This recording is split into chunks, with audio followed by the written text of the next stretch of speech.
하나님께서 아브라함에게 주신 약속 가운데 하나는 그의 후손을 하늘의 별처럼 또 바다의 모래처럼 번창케 해주시겠다는 겁니다. 그리고 그 약속의 구체적인 의미는 아들을 주시는 거죠. 아들을 주시지 않고는 후손이 번창할 수 없기 때문 아닙니까? 그런데 아무리 기다려도 아들이 생길 기미가 보이지 않습니다. 아브라함은 초조해져 갑니다. 나이는 들어갔는데 하나님의 약속은 요원해져 가고 있기 때문이죠. 그런데 사라가 뜻밖의 제안을 하죠. 자기 몸종 하가를 통해 후사를 이으라는 겁니다. 당시 여종을 통해 후사를 잇는 경우는 흔히 볼 수 있는 일이었습니다. 그렇더라도 아브라함은 한 번쯤 생각해 봐야 합니다. 하나님은 비정상적으로 일하신 분이 아니십니다. 하나님 후손을 번창하게 하시겠다는 것은 아들을 주신다는 말이죠. 또 아들을 주신다는 건 아내 사라를 통해 주시겠다는 것 아니겠습니까? 아들이 하늘에서 떨어진 건 아니지 않습니까? 그렇다면 좀 더 인내하며 하나님의 뜻을 구하는 것이 옳습니다. 그리고 사라 역시 본심은 아니었을 겁니다. 남편이 하도 아들 문제에 집착하고 불안해하니까 그 마음을 조금이라도 누그러뜨리기 싶은 그런 마음에 그런 제안을 한 것처럼 보입니다. 그런데 아브라함은 하나님의 뜻을 구하지도 않고 아내의 마음도 헤아리지 않은 채 기다렸다는 듯이 아내의 제안을 따르게 됩니다. 그런데 문제가 터져요. 여종 하갈이 임신하게 되면서 기분 안장해진 겁니다. 그녀가 얼마나 교만해졌던지 오히려 안주인 사라를 멸시하는 데까지 이르게 되죠. 4절을 보면 하갈이 임신함에 그가 자기의 임신함을 알고 그의 여주인을 멸시한지라. 멸시한다는 말은 무시한다, 하찮게 여긴다는 말입니다. 하갈의 눈에 주인 사라가 아주 시덥지 않게 보여지게 되었던 거죠. 자, 여러분, 아브라함의 집은 하나님의 약속이 있는 집입니다. 그 약속의 구체적인 증거가 아들이에요. 그런데 사라가 아니라 하갈이 임신을 하게 됩니다. 겉으로 보면 하나님의 약속이 하갈을 통해 이루어진 것처럼 보입니다. 그래서 하갈이 대놓고 사라를 멸시한 겁니다. 하나님이 자신에게 아이를 갖게 하신 것은 곧 하나님이 자기를 아브라함 집안의 안주인으로 인정해 주신 것으로 착각을 했던 거죠. 이처럼 인간은 하나님의 은혜조차 자의적으로 해석하고 교만의 근거로 삼기 쉽다는 겁니다. 그렇다고 그대로 주저앉을 사라가 아닙니다. 하갈은 아직 아이를 출산하기 전입니다. 그래서 사라는 안주인이라는 위세를 가지고 하갈을 학대하기 시작하죠. 그리고 남편에게도 원통함을 호소합니다. 이 모든 것이 다 아브라함의 탓이라며 생떼를 부리기 시작하죠. 자신이 요청해서 된 일임에도 모든 책임을 남편에게 떠넘기고 있습니다.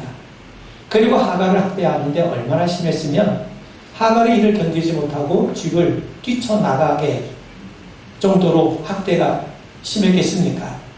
하나님이 만나주지 않으셨다면 그녀는 광야에서 벌써 죽었을지도 모릅니다.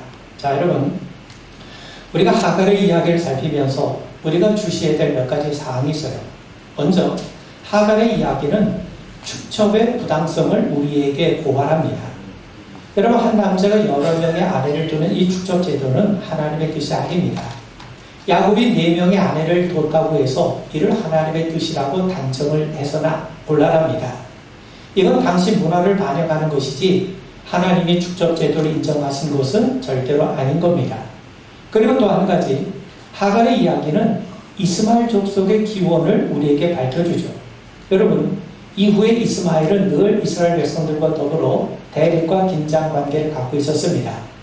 그런데 이스마엘 역시 육신적으로는 아브라함의 후손을 밝혀주면서 서로 우호적인 관계를 가져야 할 것을 우리에게 일깨워줍니다. 그리고 세 번째로 하나님의 약속은 반드시 이루어지기 때문에 조금 더디더라도 기다려야 할 것을 우리에게 가르쳐줍니다. 하나님의 때와 인간의 때가 다를 경우가 많습니다. 그런 의미에서 성도들은 하나님의 말씀 반드시 성취된다. 단지 우리의 때와 하나님의 뜻이 다를 수 있다. 이걸 인정하고 참고 인내할 줄 알아야 된다는 겁니다. 그리고 마지막으로 하갈의 이야기는 당시 가부장적인 사회 제도에서 희생당한 여인의 한을 고발하고 있다는 거죠. 여러분, 이건 주로 여성 신학자들이 주장하는 내용인데, 여러분, 우리는 사회적으로 소외되고 학대받는 힘없는 자들의 억울함을 절대로 외면해서는 안 됩니다. 하나님은 약한 자들의 억울함을 절대로 모른 채 하지 않으십니다. 하나님은 그들의 고통과 아픔을 아시고 긍휼을 베푸시는 분이십니다. 그런 자들을 대하는 태도가 곧 하나님을 대하는 태도와 직결되어 있음을 우리 분명히 아셔야 됩니다. 자, 여러분, 하나님이 인간에게 제일 먼저 찾아오셔서 건네신 말씀은 네가 어디 있느냐 하는 말씀이었어요. 우리가 아는 것처럼 에덴 동산에서 하나님은 동산나무 사이에 숨어있는 아담을 찾아오셔서 네가 어디에 있느냐라고 물으세요. 하나님이 몰라서 물으신 게 아닙니다. 하나님은 근본적인 질문을 던지신 겁니다. 아담아, 왜 네가 범죄했느냐? 왜 따먹지 말라고 하는 선악과를 따먹었느냐? 그리고 왜 나를 피해 죽느냐? 하나님은 어디라고 하는 단어를 사용해서 지금 아담이 처한 실상을 깨우쳐 주고 계신 거예요. 그런데 하나님은 이번에도 하갈에게 똑같이 물으세요. 사라의 여종 하갈아, 네가 어디서 왔으며 어디로 가리냐? 하갈에게도 똑같이 어디라는 단어를 사용해서 묻고 계세요. 그렇다면 하나님이 아담에게 하신 질문과 하갈에게 하신 질문이 전혀 다르지 않습니다. 하나님은 동일한 질문을 던지고 계신 겁니다. 자, 여러분, 하나님은 아담에게 네가 어디 있느냐 물으셨죠? 여러분, 이 말은 결국 네가 있을 곳은 나무 사이가 아니라는 거예요. 하나님을 숨는 곳이 네가 있어야 될 자리가 넌 하나님 앞에 나와야 한다는 겁니다. 하갈에게 주신 질문도 마찬가지입니다. 네가 어디서 와서 어디로 가느냐 하는 이 질문은 하갈아, 왜 네가 있어야 할 곳을 떠나고 있느냐? 왜 네가 가지 말아야 할 곳을 향해 걸어가고 있느냐? 바로 그겁니다. 지금 하나님은 하갈에게도 그녀가 있어야 할 곳이 어디인지를 분명하게 깨우쳐주고 계신 겁니다. 그렇다면 아담에게 주신 질문이 장소에 대한 것이 아닌 것처럼 하갈에게 주신 질문 역시 장소에 대한 질문이 아닙니다. 하나님 앞에 가져야 될 근본적인 성찰을 위한 질문인 겁니다. 자, 여러분, 현대는 그야말로 속도의 경쟁 시대입니다.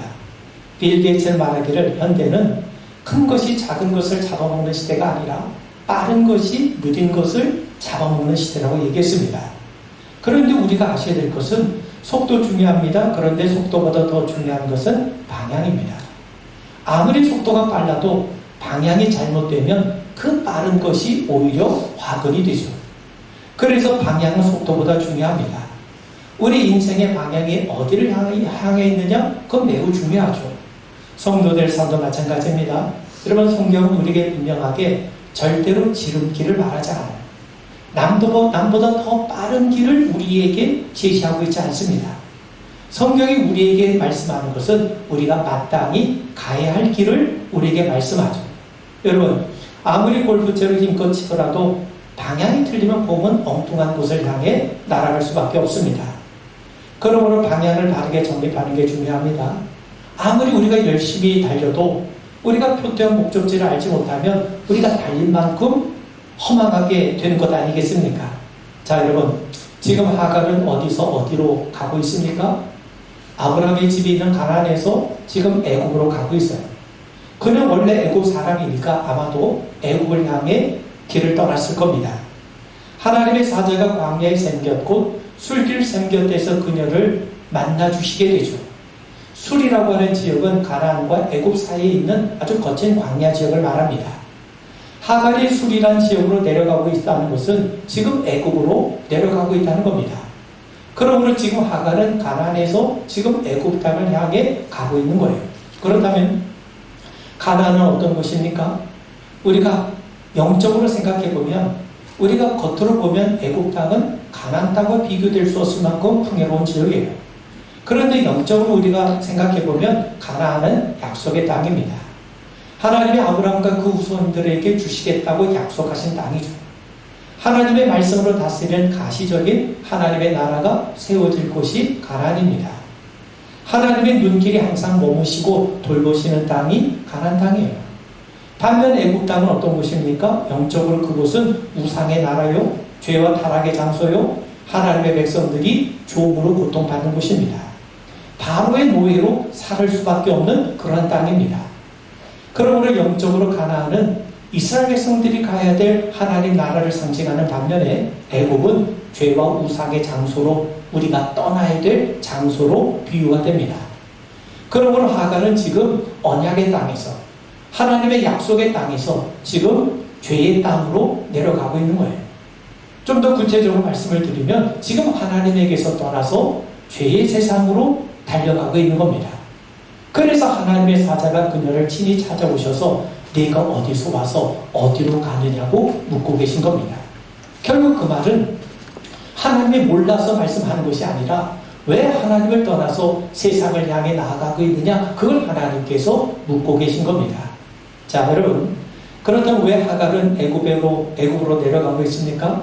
여러분 6절에 보시면 사레가 하갈을 학대하였더니 하갈이 사레 앞에서 도망하였더라. 여러분, 아담은 범죄했기 때문에 하나님을 피했죠. 하갈은 사라의 학대를 피하기 위해서 도망을 쳤어요. 자, 여러분, 이 학대하다는 말은 나중에 이스라엘 백성들이 애굽의 노예로 있었을 때 하나님 앞에 부르짖을 때 사용했던 표현입니다. 그들이 얼마나 괴로웠으면 하나님 앞에 울부짖었겠습니까? 자, 여러분, 하갈이 당한 고통과 학대가 어느 정도인지 우리가 짐작할 수 있을 겁니다. 이스라엘 백성들이 울부짖어 부르짖을 만큼 하갈 역시 도망치지 않고는 견딜 수 없을 만큼 아마 학대를 받았을지도 모릅니다. 그래서 여인의 몸으로, 그것도 임신한 몸으로 집을 나설 수밖에 없었을 겁니다. 애굽으로 가는 것 자체가 매우 힘든 고역이 아닐 수 없었을 겁니다. 낯선 길이었죠. 여자 홀몸으로, 그것도 임신한 몸으로 걷는다는 것 자체가 얼마나 위험한 일이겠습니까? 자, 여러분, 아담이 에덴 동산에서 동산나무 뒤에 숨어 있었을 때 하나님이 그를 친히 찾아오셨어요. 아담아, 네가 어디 있느냐? 하나님이 그 어디 숨었는지 모르셔서 질문하는 것이 아니라고 했습니다. 하나님은 그런 질문을 통해 지금 아담의 실상을 깨우쳐주고 계신 거예요. 자신의 실상. 아, 내가 하나님 앞에 범죄했구나. 내가 이렇게 연약한 자이구나. 자신의 약함과 무능을 인정한 자만이 하나님의 도우심을 구하며 하나님 앞에 나올 수 있지 않겠습니까? 그러므로 하나님의 질문은 아담을 정죄하기 위한 질문이 아닙니다. 아담의 약함과 연약함을 인정하고 하나님 앞에 나와 용서를 구하고 은혜를 베푸시기 위해서 하나님께서 말을 건네신 거예요. 결국 그 말은 자신의 실상을 깨닫고 하나님의 은혜를 구하며 그분의 도우심을 구하며 그분 앞으로 나오라고 하는 초대의 말씀이에요. 그런데 아담이 어떻게 했습니까? 하나님 앞에 은혜를 구했습니까? 아니죠. 오히려 책임을 여자에게 돌리고 하나님의 은혜를 구하지 않지 않았습니까? 하갈의 경우도 마찬가지입니다. 사라의 학대를 뛰쳐놓은 하갈이 광야 생물곁 곧 술길 생곁에 이르릅니다. 그런데 뜻밖에도 거기에서 하나님을 만나게 됩니다. 하나님께서 이미 그곳에 미리 가 계셔서 하갈을 기다려주시고 만나주셨던 거예요. 아마 하갈은 놀랐을 겁니다. 주인이 믿는 하나님은 아브라함의 집에 있어야 마땅하지 않겠습니까? 그리고 자기가 있는 곳은 광야예요. 여기서 주인이 믿는 하나님을 만나리라고는 꿈에도 생각하지 못했을 겁니다. 그렇습니다. 하나님은 아브라함의 집에만 계신 분이 아닙니다. 하란으로 도망친 야곱이 홀로 돌을 베고 잠을 잘 때 하나님께서 그를 찾아오지 않으셨습니까? 그래서 야곱이 뭐라고 고백합니까? 여호와께서 과연 여기 계시거늘 내가 알지 못하였도다. 그러면서 그 자리를 베델이라고 이름을 짓지 않습니까?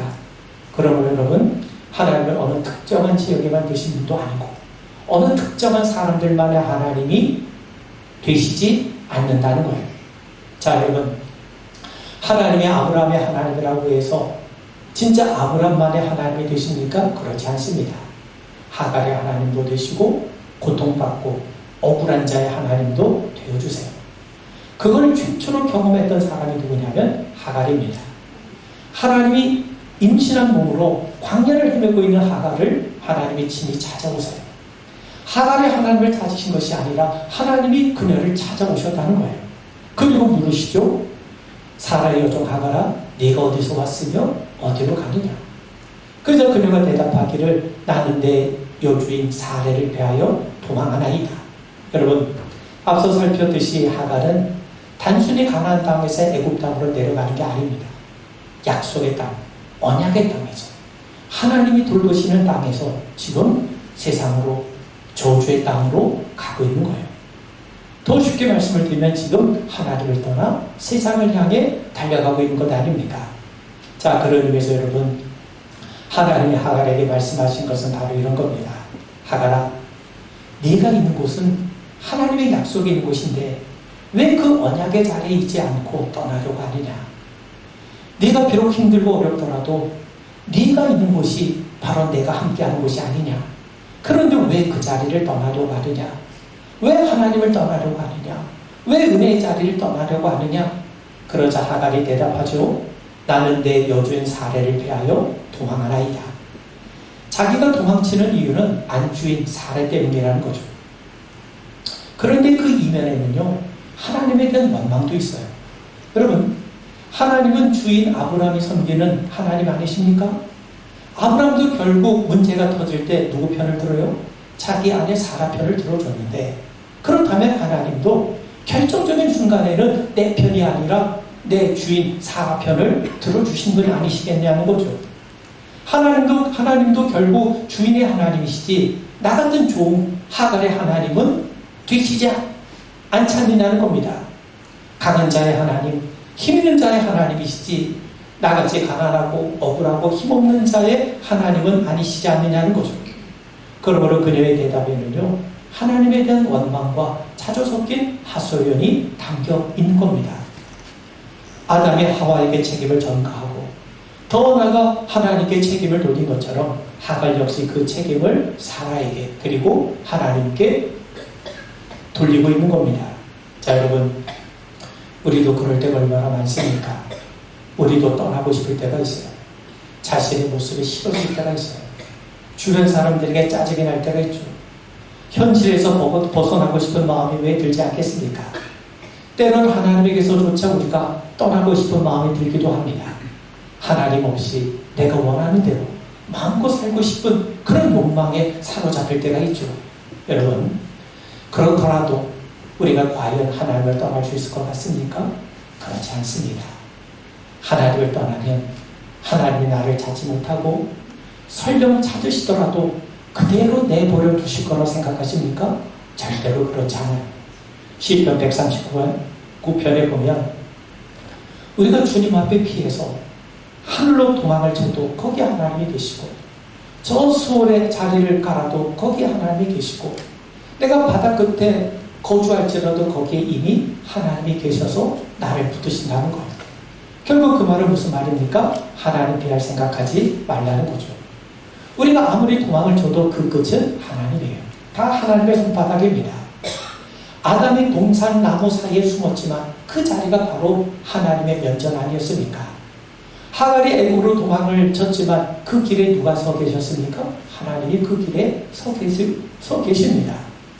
하나님의 사자가 샘 곁에서 그녀를 기다리고 있다가 만나주지 않으셨습니까? 여러분, 하갈은 그 샘 곁에서 하나님을 만나게 되었는데 샘이란 말을 히브리 말로 아인이라고 해요. 그런데 이 아인이란 말은 샘이란 뜻도 있지만 지켜본다, 감찰한다 그런 뜻도 가지고 있어요. 하나님은 시력이 대단한 분이세요. 정말 좋은 눈을 가지신 분이 하나님이세요. 여러분, 하갈이 갈증을 해결하기 위해서 찾았던 샘이 바로 하나님의 그녀를 지켜보시는 눈이었다는 사실입니다. 그녀가 도망에 쳤다고 이제는 안심해도 된다고 여겼던 자리가 실은 하나님께서 그녀를 주목하고 계셨던 자리였다는 거예요. 그녀가 살기 위해 달려갔던 자리, 그녀의 생명을 이어준 셈이 바로 하나님이었다는 사실입니다. 자, 여러분, 우리가 하나님을 피할 수 없고 하나님 없이 살 수 없다는 것을 참으로 절묘하게 우리에게 보여주고 있지 않습니까? 그렇습니다. 광야에서 샘은 곧 생명이죠. 광야에서 샘을 우리가 만나지 못하면 사람은 죽습니다. 그런데 그 샘이 곧 하나님의 눈이었다는 거예요. 하나님이 우리를 지켜보시고 도와주셔야만 우리가 살 수 있다는 뜻 아니겠습니까? 하나님은 하갈에게 말씀해요. 아무리 힘들더라도 그것이 아브라함의 집을 떠날 이유가 될 수 없다는 거예요. 아무리 괴롭고 힘들다 하더라도 그것이 하나님을 떠날 이유가 될 수 없다는 겁니다. 그래서 하나님이 하갈에게 말씀해요. 9절에 보시면 네 여주인에게로 돌아가서 그 수하에 복종하라. 복종하라는 말은요, 너 스스로를 낮추라. 힘이 없어 마지 못해 하는 복종 굴종이 아니라 자원하는 마음으로 순종하라는 겁니다. 자, 여러분, 하갈이 하나님을 만난 자리가 술이라고 하는 광야입니다. 근데 이 술이라고 하는 광야, 이 수루라고 하는 말은요, 담장이라는 뜻도 가지고 있어요. 이곳은 시나이 반도와 애굽을 가르는 국경 수비대가 있는 담장이 있는 곳입니다. 그래서 이 술 광야를 경계로 북쪽은 가나안, 남쪽은 애굽에 속하게 되죠. 자, 여러분, 하갈이 하나님의 말씀대로 돌아서면, 그 담장 앞에서 돌아서면 가나안 땅에 속하게 되지만 이 담장을 넘어가게 되면 애굽에 속하게 됩니다. 여러분, 이 38선 위쪽으로 올라가면 우리는 북한에 속하게 되는 것이고, 그 아래쪽에 내려오면 남쪽에 속하게 되는 거죠.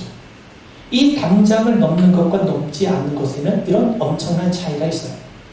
돌아서면 언약의 땅에 머물지만 우리가 넘어가면 언약을 버리게 되는 겁니다. 그러기 위해서 이 담장은요, 단순히 물리적 담장 이상의 의미를 가지고 있습니다. 여러분, 우리의 삶도 이런 담장을 마주할 때가 많죠. 담장 너머에 먹음직하고 보암직하고 지혜롭게 할 만큼 탐스러운 세상이 있어요. 그런데 담장을 넘지 않고 돌아서면 좁고 협착한 좁은 길이 놓여 있습니다. 그 담장 앞에서 우리는 갈등하죠. 사단은 하와에게 했던 것처럼 담장 너머의 신기루를 꿈꾸게 합니다. 선악과를 따먹으라고 그러죠. 세상이 요구하는 대로 살라고 합니다. 우리가 보통 인생을 얘기할 때 한 번뿐인 인생이라고 말하지 않습니까? 한 번뿐인 인생, 네가 원하는 대로 멋지게 살라고 끊임없이 우리를 부추겨요. 하나님을 떠나서 빨리 담장을 넘으라는 거예요. 그게 진짜 자기답게 사는 거라고 끊임없이 우리를 유혹하죠. 그때 하나님께서 우리에게 딱 한마디 하세요. 네가 내게서 어디로 가려느냐? 돌아서라는 거죠. 하나님은 담장을 넘지 말라는 거예요. 하나님에게로 다시 돌아오라는 겁니다. 이때 담장을 넘지 않는 것이 맞습니다. 물론 복창이 터질 것 같은 심정이 들기도 하죠. 그래도 담장을 넘지 않고 돌아서야 우리는 하나님 은혜 안에 머물 수 있고 하나님 다스리시는 세상에서 살 수 있게 된 것 아닙니까? 여러분, 그뿐만이 아닙니다. 하갈이 이 담장을 넘으면 애굽에 살게 되죠. 아마 그러면 평생 사라를 증오하며 저주하며 살았을 거예요. 자기가 이렇게 쫓겨온 것이 사라이기 때문이죠. 그래서 하나님은 그런 하갈에게서 돌아가서 사라의 종으로 머물 것을 당부하세요. 자, 여러분, 이 말은요, 사라를 떠나면 좋을 것 같지만 평생 그녀에 대한 증오와 미움에서 벗어날 수 없어요. 그런데 하나님은 돌아가서 사라에게 자원해서 종로를 타라는 거예요. 사라에 대한 미움과 증오에서 돌아서라는 겁니다. 이 담장을 넘으면 사라 얼굴 보지 않고 살 수 있겠지만 평생 미움과 증오의 종으로 살 수밖에 없어요. 그런데 담장에서 돌아서면 힘은 들겠지만 다시 그녀와 관계를 회복할 수 있는 기회를 얻게 된다는 거죠. 자, 여러분, 하갈이 사라에게 돌아가면 더 큰 고통을 받을지도 모릅니다. 그런데 엄밀히 말하면 사라와 하갈의 관계가 깨어진 것이 하갈이 먼저 사라를 멸시했기 때문 아닙니까? 자, 여러분, 하갈에게도 나름대로 이유가 있을 거예요. 당시 하무라비 법전에 따르면 주인의 자식을 가진 여종은 아내가 갖는 법적 권리를 요구할 수 있어요. 그런데 하갈은 이런 대우를 넘어서서 사라의 자존심과 인격을 무너뜨리고 마음을 상하게 했을 겁니다. 하갈이 자신의 잘못을 인정하고 태도를 바꾼다면 얼마든지 상황은 달라질 가능성이 있지 않겠습니까? 그래서 하나님께서 너 스스로 먼저 변화하라고 말씀하시는 것. 자원하는 마음으로 사라의 종이 되면 힘들게 하겠지만 그것이 관계 회복을 이루는 길이 된다는 거죠.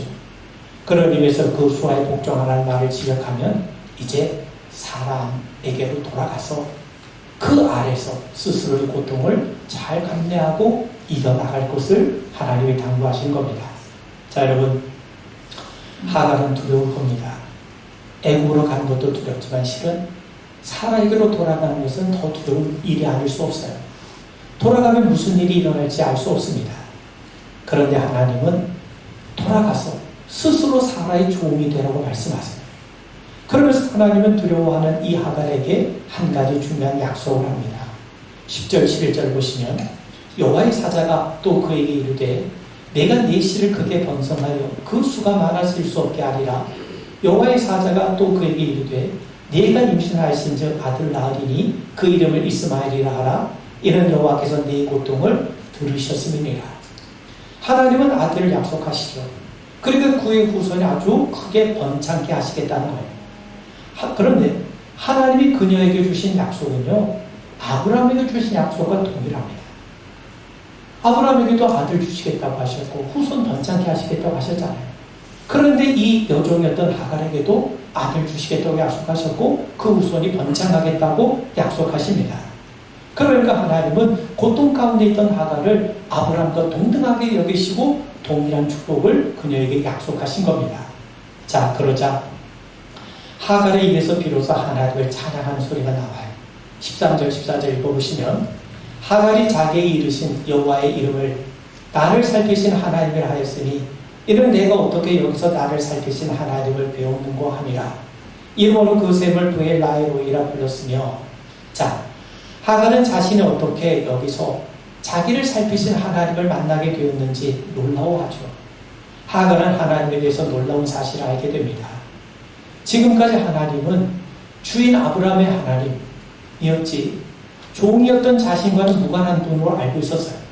그런데 지금 보니까 하나님은 아브라함만의 하나님이 아니라 종이었던 자신의 하나님도 되어주신다는 사실을 비로소 깨닫게 돼요.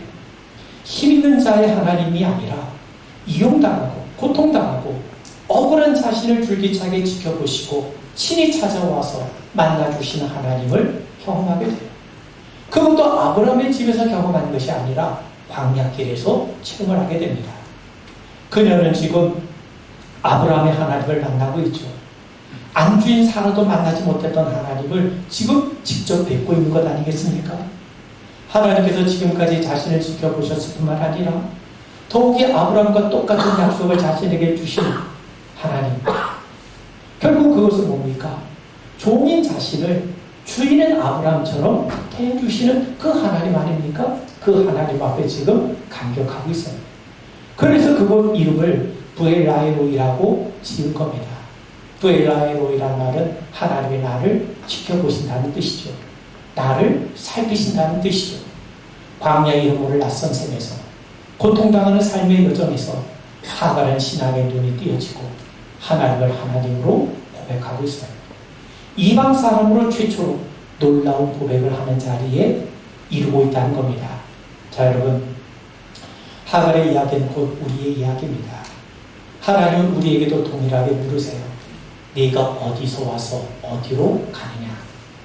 사실 우리는 하나님에게서 와서 하나님에게로 돌아가는 순례자 아닙니까? 그렇다면 우리는 그 길을 제대로 걷고 있습니까? 하나님의 백성으로, 하나님의 자녀로서 하나님을 향해 바르게 걸어가고 있습니까? 행여 믿음의 길에서 이탈하고 있지는 않습니까?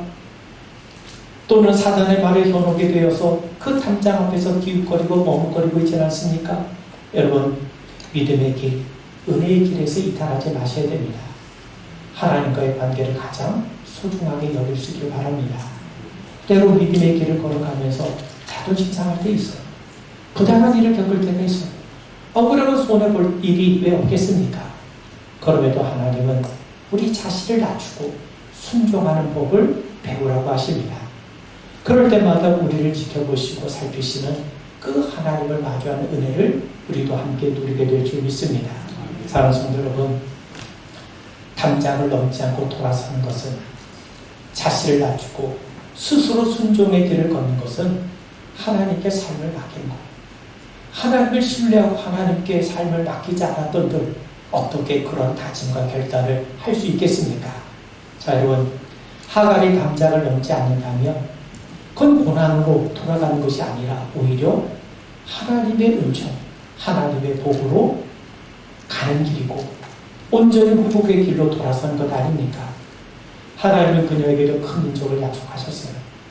실제로 하갈은 돌아가서 더 큰 수모와 고통을 겪었을지도 모릅니다. 그런데 중요한 것은 하갈이 하나님 말씀을 믿고 돌아섰다는 거죠. 비록 사람과 마주하는 것이 껄끄럽고 심지어는 더 모진 학대를 받게 되더라도 그녀는 하나님 말씀을 믿고 의지하며 돌아섰다는 것. 결국 그것은 하나님께 전적으로 삶을 맡겼다는 것 아닙니까? 그리고 그녀는 분명히 하나님으로 인해서 능히 그것을 견뎌갔을 줄 믿습니다. 그리고 하나님은 약속을 이루어주셨어요. 여러분, 하갈과 함께 하신 하나님은 지금도 우리와 함께 하신 하나님 아닙니까? 하갈이 만났던 하나님, 그 하나님의 은혜의 체험을 우리의 삶 속에서 함께 나누고 체험하게 되는 그런 일들이 이루어지기를 주님의 이름으로 축원을 드립니다. 기도하겠습니다. 하갈을 찾아오시고 돌보시고 함께 하셨던 하나님, 오늘 이 자리에 함께 하셔서 우리 모든 성도들을 만나주시고 저희들을 살피시고 저희들을 온전히 하옵소서. 예수님 이름 받들어 간절히 기도하옵나이다. 아멘.